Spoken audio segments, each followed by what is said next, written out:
नमस्कार, बखबर में आपका स्वागत है। मैं हूं राघवेंद्र सिंह। आज हम फिर एक ऐसे मुद्दे पर बात कर रहे हैं जिससे दुनिया परेशान होने वाली है। वजह यह कि अब फिर एक बार चीन चर्चाओं में है। 5 साल पहले वो कोरोना को लेकर चर्चा में था। कोविड-19 का वायरस चीन के वुहान से पूरी दुनिया में फैला था और आज एक बार फिर चीन चर्चाओं में, क्योंकि एक और वायरस चीन में एक्टिव है और उसके चलते चीन के कई शहरों में आपातकाल लग गया है। स्वास्थ्य का आपातकाल, अस्पतालों में भीड़ बढ़ गई है, बड़ी संख्या में लोग बीमार हो रहे हैं और जो लक्षण हैं वो कोविड-19 की तरह हैं। खांसी से ये फैल रहा है, छींकने से ये फैल रहा है और इसमें जो अभी इस वायरस के जो सबसे ज़्यादा शिकार हो रहे हैं वो 2 साल के बच्चे हैं या 2 साल से कम उम्र के बच्चे हैं। चीन में जो बीमारी फैली है वो कोरोना जैसी बताई जा रही है और उसकी सबसे खास बात यह है कि उसके सारे लक्षण कोविड-19 की तरह है। इसमें नाम जो दिया गया वो यह है ह्यूमन मेटाम्यूनस वायरस। इसको संक्षिप्त में या शॉर्ट में कहेंगे HMPV। ये फैलता जा रहा है और बच्चे और बुजुर्ग इसकी चपेट में आ रहे हैं। सबसे खास बात यह कि अगर इसका इलाज आपने जल्द नहीं किया तो ये खतरे में डाल सकता है। लेकिन दूसरी एक थ्योरी ये भी आ रही है कि अगर आप बहुत इलाज कराएंगे तो भी आप खतरे में पड़ सकते हैं, क्योंकि कई बार ज़्यादा दवाओं के खाने से भी शरीर की प्रतिरोधक क्षमता कम हो जाती है और उसके चलते वायरस ज़्यादा असर करता है। तो जो दवाएं जान बचाने के लिए होती है, कई बार उनकी अधिकता से जान चली भी जाती है।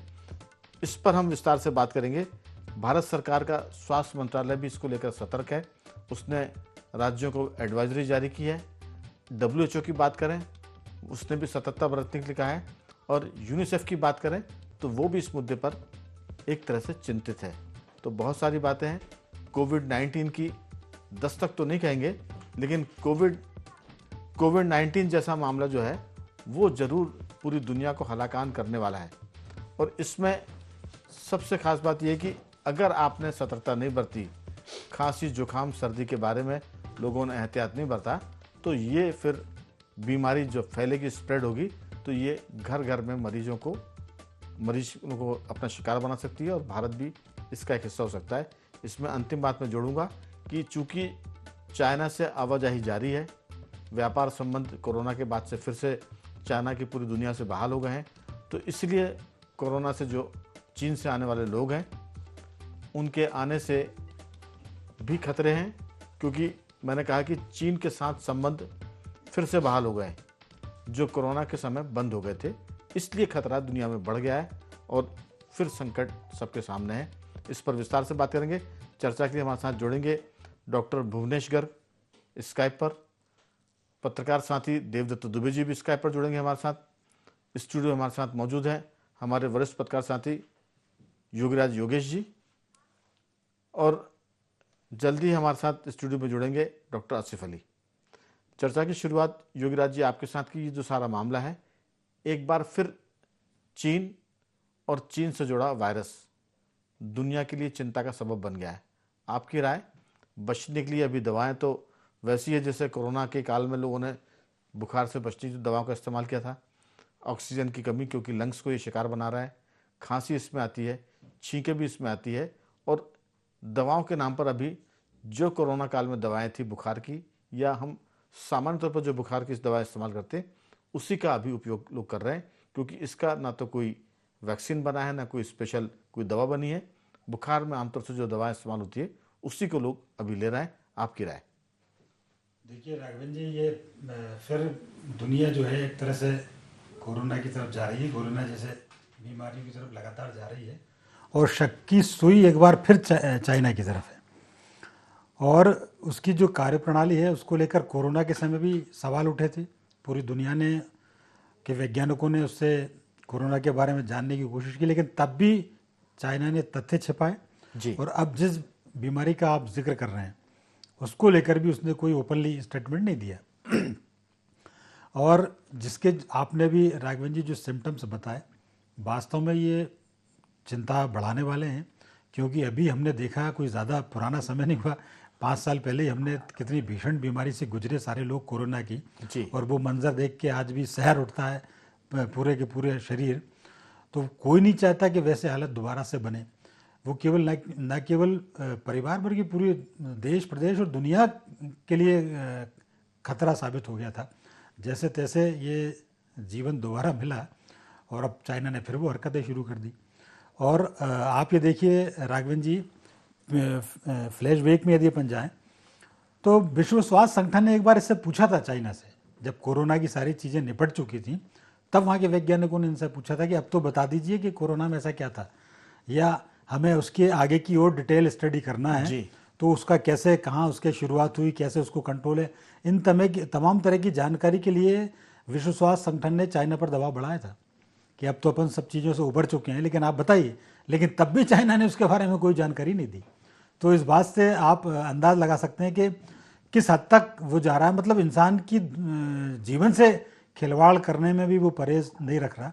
और सबसे महत्वपूर्ण बात देखिए राघवन जी, पिछली बार भी जब चाइना से ये वायरस आया तो ऐसा नहीं कि उस पर चाइना पर उसका असर नहीं हुआ। घातक रसायन का, घातक वायरसों का असर सब पर होता है। दुनिया का ऐसा कोई देश, कोई ऐसा व्यक्ति नहीं जिस पर उसका असर ना हो। तो यदि वो जानकारी साझा कर ले तो अभी से एहतियात के तौर पर कुछ कदम उठाए जा सकते हैं, उसके सिम्टम्स पता लगाए जा सकते हैं। वरना आजकल तो सामान्य बुखार होता है तब भी लोग कोरोना जैसा अपने आप को आइसोलेशन में रख ही रहे हैं। जी। तो वो लोग तो वैसा प्रक्रिया अपनाएंगे, लेकिन उसकी तह तक पहुँचने में मदद मिलेगी यदि अभी भी चाइना इस बारे में कुछ खुलासा कर दे, कुछ वायरस के बारे में बता दे। वरना उसकी घातक क्षमता इतनी है राघवन जी, मैं रिपोर्ट भी एक पढ़ रहा था कि वहाँ तो अस्पतालों में लाइन लगने लग गई है। हाँ। शमशान घर पे वहाँ वेटिंग चल रही है। दरअसल पैनिक ना हो इसलिए हम उसकी भयावहता की बात चर्चा नहीं करें, क्योंकि भारत की जलवायु अलग है, यहाँ के लोगों की प्रतिरोधक क्षमताएं अलग है, इसीलिए कोरोना काल में हमारे यहाँ कम कैजुअलिटी होती है। लेकिन इसमें कोई शक नहीं कि वहाँ अस्पतालों में भीड़ और शमशान घाट में कतारें लगी हुई है। तो ये बहुत सारी बातें। लेकिन योगीराज जी, दरअसल अब युद्ध लड़ने के तरीके बदल गए। युद्ध एक तो आप बम्बार्डिंग कर दो हवाई जहाज़ के जरिए, फाइटर प्लेन के जरिए। दूसरा आप ये कर दो कि किसी देश में अपनी सेना को भेज दो। लेकिन अब तो वायरस बम चलते हैं, वायरस केमिकल वार होती है, रासायनिक युद्ध की बात हो रही है। तो ये बहुत सारे युद्ध का एक हिस्सा ये भी है कि बीमारी का वायरस बनाइए और इसको दुनिया में छोड़ दीजिए। लेकिन एक कहावत है ना कि जो अब दूसरों के लिए कब्र खोदता है उसकी भी कब्र खुद जाती है। तो कोरोना में दुनिया को भले ही चीन के वायरस ने परेशान किया हो, लेकिन चीन की भी इसमें हालत ख़राब हुई है। तो ये बहुत सारी बातें हमारे साथ जुड़ गए हैं डॉक्टर भुवनेश गर्ग जी स्काइप पर। डॉक्टर साहब, आपका बहुत बहुत स्वागत है। नमस्कार जी। दरअसल सब बातें घूम फिर के वही आ रही जो 4 साल 5 साल पहले हम सब चर्चा करते थे, जो आप कहते थे। दरअसल बीमारियों की अपनी वजह है, लेकिन वायरस एक ऐसी बीमारी है जो फैलाई जाती है। और दुर्भाग्य से या ये इत्तेफाक कहें कि बार बार इसमें चीन का हाथ दिखता है। और कोविड-19 में उसने स्वीकार नहीं किया, लेकिन अमेरिका और दुनिया के देशों ने कहा कि कोविड-19 को अगर किसी ने फैलाया तो वो चीन है। अब फिर चीन से एक वायरस की खबर आ रही है और उसमें तो खुद चीन अभी परेशान है। अस्पतालों में भीड़ लगी है, शमशान घाट पर लाइन लगी हुई है और कई जगह वहाँ इमरजेंसी लग गई है। चूँकि दुनिया के व्यापारिक संबंध चीन से अभी भी हैं, लोग आ रहे हैं जा रहे हैं, तो ये खतरा पूरी दुनिया में हो सकता है कि 1 महीने में, 15 दिन में, 2 महीने में फैले। आपकी राय, क्या एहतियात बरत सकते हैं और क्या करना चाहिए सरकारों को भी? राघवन जी, क्या एहतियात बरतें उसके पहले मैं आपको 2019 की तरफ लेके जाना चाहूंगा एक बार फिर, कि जब 2020 में कोविड का पहला संक्रमण की खबर चाइना की तरफ से आई थी, तब हमारे ट्रूडो महाशय उसके ऊपर बड़ी बड़ी बातें कर रहे थे कि नहीं नहीं कुछ नहीं होगा, कुछ नहीं होगा। और 2019 में कोविड डिटेक्शन किट्स बना के बैठा था चाइना। वहाँ की जो बायोलॉजिकल लैब्स थी उसमें अमेरिका के बड़े बड़े धनाढ्य लोगों के, जो अपने आप को बहुत बड़ा चंदा वीर कहते हैं, उनकी पार्टनरशिप थी, बड़े बड़े नेताओं की पार्टनरशिप थी।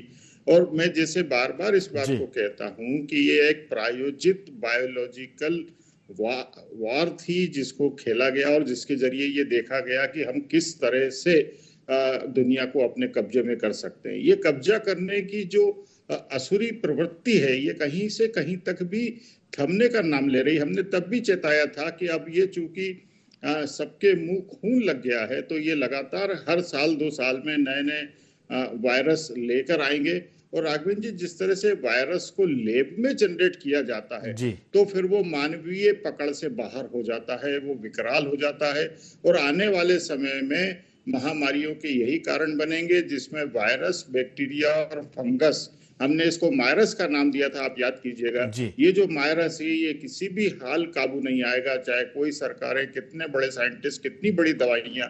और मैं तो मेडिकल साइंस का स्टूडेंट और उसका एक पूरा पुरोधा होते हुए आपको खुले तौर पर ये कहता हूं कि आज तक बड़ी बड़ी फार्मास्यूटिकल कंपनी की बनाई हुई दवाइयों से कौन सी बीमारी ठीक हुई है, जरा मुझे बताइए।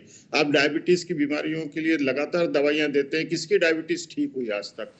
तो ये बहुत सारी चीजें हैं जो परिप्रेक्ष्य में हैं। अब मैं आपके दूसरे सवाल की तरफ आता हूं कि जी क्या है और क्या होना चाहिए। देखिए, वायरस लगातार हमारे आसपास हैं, हम फिर बार बार उस बात को कहते हैं कि वायरस लगातार हमारे आसपास विद्यमान है, बैक्टीरिया विद्यमान है। हमारे शरीर में 3 ट्रिलियन सेल्स है, लेकिन 100 ट्रिलियन से ज्यादा अच्छे बैक्टीरिया हमारे शरीर और हमारी आंतों में रहते हैं। तो ये एक सामंजस्य व्यवस्था है जो ईश्वर की बनाई हुई है। जब आपके शरीर में इम्यूनिटी कम होगी, जब आप बेजा अनर्गल दवाइयां, जिसमें खास तौर से एंटीबायोटिक्स पहले दिन से, या पैरासीटामोल, डोलो 650 जैसी गोलियां पहले दिन से लेना चालू करेंगे, तो आपकी इम्यूनिटी पे बहुत बुरा असर पड़ेगा और ये वायरस आपके लिए जानलेवा साबित हो सकते हैं। तो सबको बहुत ध्यान देने की जरूरत है कि जहां तक हो सके अपने आसपास खूब सफाई रखें। धूप अगर आपको मिल सकती है तो जितनी धूप मिले उतना अच्छा है। जितने आपके पास खुली हवा, ऑक्सीजन, पेड़ की व्यवस्थाएं आप कर सकें, पेड़ लगा सकें, वो करिए।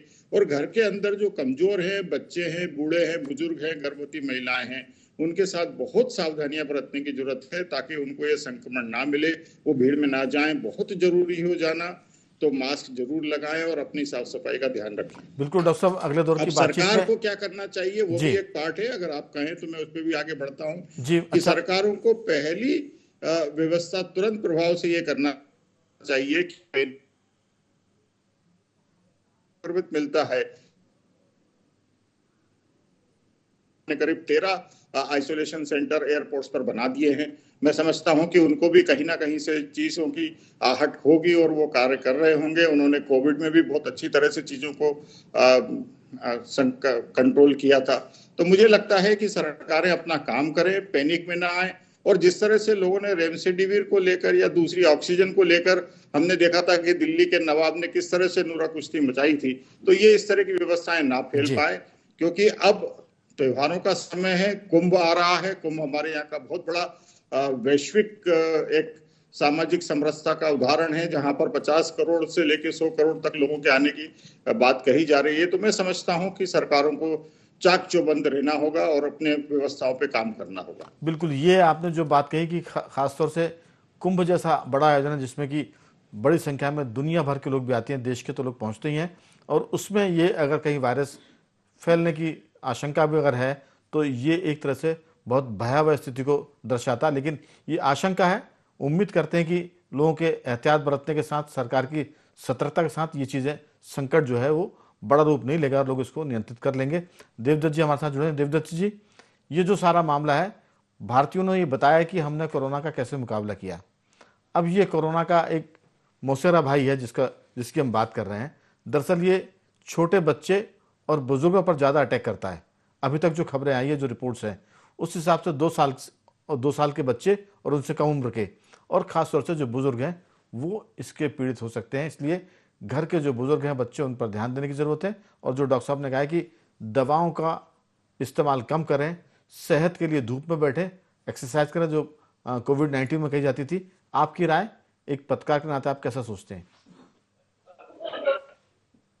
देखिए, जिस तरह से मानव निर्मित जो कहा गया था कोरोना, और उसके बाद ये लगातार बातें आ रही थी कि अब इस तरह के हमले या इस तरह की साजिशें होंगी, तो इसके लिए तो अब सबको तैयार रहनी पड़ेगा कि अपनी इम्यूनिटी मजबूत रखें, अपने आप को मजबूत रखें और सतर्क और सावधान रखें जो भी सावधानियां हैं।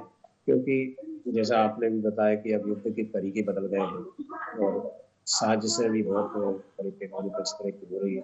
और चीन से ही कोरोना वायरस शुरू हुआ था और चीन से ही फिर उसका चीरा भाई जो है शुरू हुआ। तो इसलिए सरकार को अभी से ये सतर्क और सावधान होना चाहिए कि वो वायरस पहले जो उड़ानें थी वो कुछ लेट बंद हुई थी, पहले से ही हो जाए आवागमन वहाँ से, और जो भी उसके फैलने के कारण को रोका जाए कि देश में ना आ पाए। तो बाई चांस अभी आता है, जैसा कि संभावना ज़्यादा रहती है, कहाँ तक रोकेंगे, तो उसके लिए तैयारी हमारी वैसी होनी चाहिए कि किसी भी प्रकार के इन से हम प्रभावित ना हो सके। घर के सभी सदस्यों को, बच्चों का, बुजुर्गों का विशेष ध्यान रखें, और अभी से जो ऐसे भीड़ भाड़ वाले इलाकों में ना जाए, और ऐसी तैयारी रखें कि कभी बिल्कुल। कोई असल में आपात स्थिति दुबे जी, आती। इसमें इसमें खान पान, चूंकि सर्दी का मौसम है तो सर्दी को हम सेहत का मौसम भी मानते हैं, तो खान पान को बेहतर रखें और जो चीज़ें हो सकती हैं जो आपकी सेहत को मजबूत बना सकती है उस तरफ जाना चाहिए, बजाय डरने के। और दवाओं से के इस्तेमाल को कम करना चाहिए। जो डॉक्टर साहब ने बताया था कि आपको प्राकृतिक रूप से मजबूत होना चाहिए, ना कि दवाओं से। अगर आप बीमारी से बचेंगे तो शरीर कमजोर होगा, और जबकि शरीर खुद लड़ता है, प्राकृतिक रूप से शरीर खुद बीमारी से लड़ता है, तो शरीर को मजबूत बनाएं। योगीराज जी, जो बात हुई है वो ये कि चीन की जो सरकारें हैं वो सरकार मानवीयता के पर ध्यान कम देती है। उनका मकसद सिर्फ ये होता है कि हमको टारगेट अचीव करना है। अगर दुनिया में वो सुपर पावर बनना चाहते हैं तो इसी तरह के वायरस को फैलाकर दुनिया को कमजोर करें और उसकी दवाएं बनाकर बेचें। जैसा डॉक्टर गर्ग साहब ने कहा कि वहाँ की जो लैब थी उसमें कई दुनिया के ऐसे लोगों की हिस्सेदारी है जो दवाएं बनाने का काम करते हैं, जो वैक्सीन का काम करते हैं। अलग बात है कि पिछली बार वो अपने उद्देश्य में सफल नहीं हो पाया, क्योंकि भारत ने सस्ती और जल्दी से वैक्सीन तैयार की थी जिसका दुनिया में इस्तेमाल हुआ। लेकिन हर बार भारत ऐसा कर पाएगा इसकी संभावना कम लगती है, क्योंकि चीन इस लड़ाई को, अब युद्ध को वायरस पर लेकर आ गया है, बजाय वो हवाई जहाज से बमबारी करने के या घुसपैठ करने के।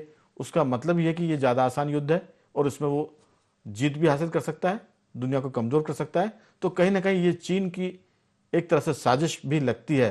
हालांकि कोई सबूत नहीं है हमारे पास अभी, लेकिन चीन से क्यों निकलते हैं सारे वायरस, आपकी राय? नहीं, साजिश भी है या जो भी चल रहा है, तो कम से कम चीन उसमें एक सहयोगात्मक रवैया अपनाए।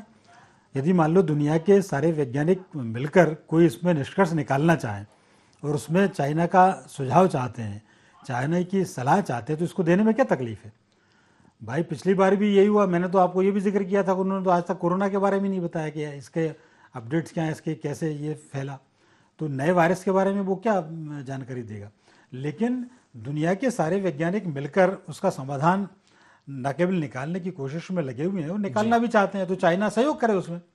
एक बात वो तो ये बहुत अच्छी है कि ये आप कितनी कैसी भी मानसिकता बना लें दुनिया को मिटाने की, मिटोगे तो आप भी, जैसा कि आपने जिक्र किया कि परिणाम, घातक परिणाम तो सभी को भुगतने पड़ेंगे। बिल्कुल। ये तो डॉक्टर साहब ने बहुत अच्छी बात की कि ईश्वर ने इंसान के शरीर में ही इतने ज़्यादा इम्यूनिटी पावर दे के भेजी है कि दुनिया की कितनी भी षड्यंत्र साजिशों को वो नकार सकती है। लेकिन फिर भी कोशिश ये होनी चाहिए कि दुनिया में पहले ही इतने कम हैं, आप काहे को ये तमाम तरह के वायरस फैला के उसको और बढ़ाना चाहते हैं? बिल्कुल।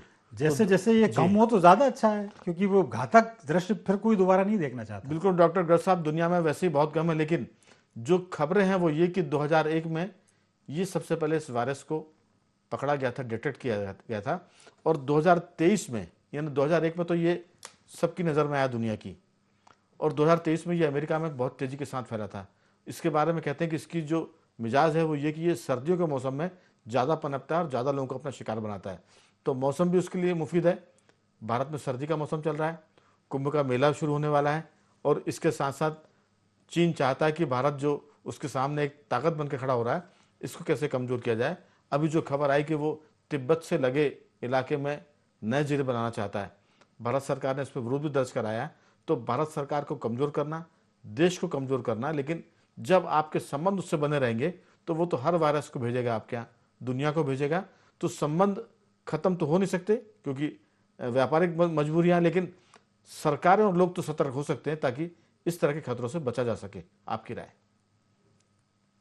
राघवन जी, मुझे लगता है कि चाइना का जो दिया है वो अंतिम फड़फड़ाहट की तरफ है। वहां वैसे ही बहुत ज्यादा जनसंख्या में एक एक बच्चे की वजह से, अब तो चाइना इस जुगत में है कि लोग 2-2 3-3 बच्चे पैदा करें, लेकिन वो व्यवस्था बुरी तरह से परिवर्तित हो चुकी। तो चाइना तो मैं समझता हूं कि लगभग लगभग खुद के कुकर्मों से खत्म होने की कगार पर है। वो अलग छोटे छोटे जिलों में टूटेगा। उसने ताइवान पर कब्जा करने की घिनौनी षड्यंत्र शुरू कर दी है, और मुझे लगता है कि एक अगली बार वहां से खड़ी होगी, जिसी की वजह से ये जो अपने वायरल जो वायरस चाइना ने करीब करीब 1500 से ज्यादा कोविड के समय अपनी लैब में बना के रखे हुए थे। जी तो इन वायरसेस की वजह से वो उसी के यहाँ पर घड़ा फूटने वाला है।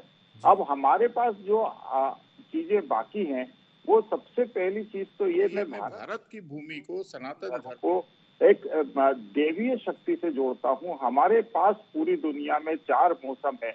हमारे पास हर मौसम के हिसाब से बेहद ताकतवर भोजन प्रणाली है, जिसको आप हर जगह पर देखेंगे कि कुछ पर्टिकुलर मौसम, जब गर्मी होगी तभी आपको तरबूज और खरबूज मिलेंगे, जब सर्दी होगी तब आपको सर्दी के हिसाब से फल फ्रूट मिलना चालू होंगे। वैसा भोजन है हमारे यहाँ पर। हर घर में इम्यूनिटी के ऊपर काम होता है। हल्दी वाला दूध लगातार पिया जाता है। तो मैं समझता हूँ कि बहुत सारी चीजें ऐसी हैं जिनको लेकर भारत को कहीं से भी डरने की जरूरत नहीं है। लेकिन हाँ, भारत के 150 करोड़ लोगों को हमारी सरकारों के साथ एकजुट होकर पूरी ताकत के साथ काम करना होगा, ताकि इन वैश्विक षड्यंत्रों को हम उन्हीं के हथियारों से मार सके और उनको आईना दिखा सके कि सनातन के साथ पूरी दुनिया में आप अहिंसक रूप से अपना प्रभाव फैला सकते हैं, प्रेम फैला सकते हैं। और सब तरफ जिस तरह से आज पूरा सनातन फैल रहा है, अमेरिका से लेकर सब तरफ, मैं समझता हूँ कुंभ उसमें बहुत बड़ी आहुति देने वाला है। और हमारी सबकी ड्यूटी होगी कि कुंभ में इस तरह का कोई भी विनाश या तांडव ये ताकतें ना फैला पाए, जिसके ऊपर सरकारों को, हम सब लोगों के साथ, डॉक्टरों के साथ हम अपनी सेवाएं देने को तैयार हैं। हम लगातार सरकार को कोविड में भी सुझाव देते रहे। दुर्भाग्य रहा कि वो चीजें नहीं मानी गई, लेकिन बाद में वो सब चीजें सही साबित हुई कि हमने जितनी बातें कही थी वो सब सही हुई। तो इस महामारी में भी और आने वाले समय में भी इन सुझावों को अंगीकार किया जाना चाहिए, ताकि लोगों को बचाया जा सके। बिल्कुल डॉक्टर साहब, आपने जो कहा कि भारत को प्रकृति ने 3-4 मौसम दिए हैं और उसके चलते प्रकृति में उस तरह की चीज़ें भी उत्पन्न होती हैं। चाहे हम आंवले की बात करें, आपने खरबूज तरबूज की बात की। गर्मियों में जब शरीर में पानी कम होता है तो भोज्य पदार्थों में, फलों में तरबूज खरबूज ऐसे होते हैं, खीरा जिसे कहते हैं, जो शरीर में पानी की पूर्ति करता है। आंवले की बात करें तो वो लंग्स को मजबूत करता है, वो आपकी हर चीज़ को, आंखों को रोशनी देता है। तो प्रकृति ने हमको हर चीज़ से नवाजा है, लेकिन इस पर काम करने की ज़रूरत है। हो सकता है कि ये सारी आपदाएं हमको उस तरफ ले जा रही हैं कि हम प्रकृति के और निकट पहुंच जाएं और प्राकृतिक चीज़ों को संरक्षित करें। तो बहुत सारी चीज़ें, कई बार आपदा जैसे चलता है कि आपदा में अवसर की तलाश, तो हो सकता है कि भारतीय लोग फिर से इसमें कोई मौका ढूंढें और अपने आप को सेहतमंद रखें। अंतिम टिप्पणी के लिए मैं आ रहा हूँ दिव्यजीत जी आपकी तरफ, आपका इसमें क्या कहना है? क्योंकि सारा मामला डॉक्टर गर्ग साहब ने जो कहा कि दवाएं कम करें, भोजन को, अपने खान पान को बेहतर रखें, ताकि जो चीज़ें आपके यहाँ उपलब्ध हैं, चाहे वो सर्दी की बात करें तो वहाँ गुड़ के और मेथी के और सौंठ के लड्डू होते हैं जो आपको सेहतमंद बनाते हैं, च्यवनप्राश है। तो बहुत सारी बातें, आपकी छोटी सी टिप्पणी। देखिए, कोरोना काल से सबक लेकर सरकार को ऐसे लोगों को आगे लाना चाहिए जिनकी बातें बाद में सच साबित हुई। जैसे डॉक्टर गर्ग जी ने उसमें कोरोना के समय जो सावधानियां बताई थी, जैसे उन्होंने मना किया था कि रेमडेसिविर इंजेक्शन मत लगाइए, सब लोगों, डॉक्टरों ने भी, सबने स्वीकारा कि हाँ ये गलत है। और उन्होंने जो सावधानियां बताई, उनके संपर्क में जो लोग रहे वो अस्पताल नहीं, घर में ही ठीक हुआ। तो सरकार को ऐसे लोगों को आगे लाके मार्गदर्शन करना चाहिए, जैसे कोरोना काल जैसी विभत्स घटनाएं ना हो, मतलब जो आज भी याद करके हम लोग एक तरह से दिल बहल जाता है। बिल्कुल। तो भारत तो वैसे ही मजबूत इम्यूनिटी वाला देश है, और यहाँ यदि सावधानियां और मार्गदर्शन की जानकार जीवन व्यवस्थित कर लिया जाए तो जी। तो दुबे जी, बहुत सारी बातें, लेकिन सबसे चिंता की बात तो है कि ये सारा मामला तब हो रहा है जब हमारे यहाँ कुंभ, महाकुंभ का आयोजन होने जा रहा है। लेकिन जो डॉक्टर गर्ग और योगीराज जी और आप भी जो कह रहे हैं कि भारत के भीतर एक अलग तरह की शक्ति है, वो प्रकृति की शक्ति है, मौसम की शक्ति है, यहाँ के खाद्य पदार्थों की ताकतें जो हमको सेहतमंद बनाते हैं, और एक तरह से दैविक और अलौकिक या लौकिक शक्तियाँ जो है वो हमको बचा के चलती हैं। तो हमें सब तरफ काम करने की जरूरत है। योग भी करें, ध्यान भी करें, और दवाओं के साथ साथ खान पान को बेहतर रखें, एक्सरसाइज भी करें, धूप में बैठें ताकि बीमारियों से लड़ने की ताकत पैदा हो और आपका आत्मबल बढ़े। तो ये सारी चीज़ें काम करेंगी और हमको बीमारी से बचाएंगी। ये आपदा है, इसको हम अवसर में तब्दील कर सकते हैं। हालांकि उसकी आहट ने सबको चौंका दिया है और इस वजह से सब सतर्क भी हैं। मैं तीनों मेहमानों का धन्यवाद करूंगा। डॉक्टर गर्ग जी आपका बहुत साधुवाद, डॉक्टर दुबे जी आपका धन्यवाद और युगराज जी आपका बहुत धन्यवाद कि आपने इस चर्चा में हिस्सा लिया। तो बखबर में आज सिर्फ इतना ही।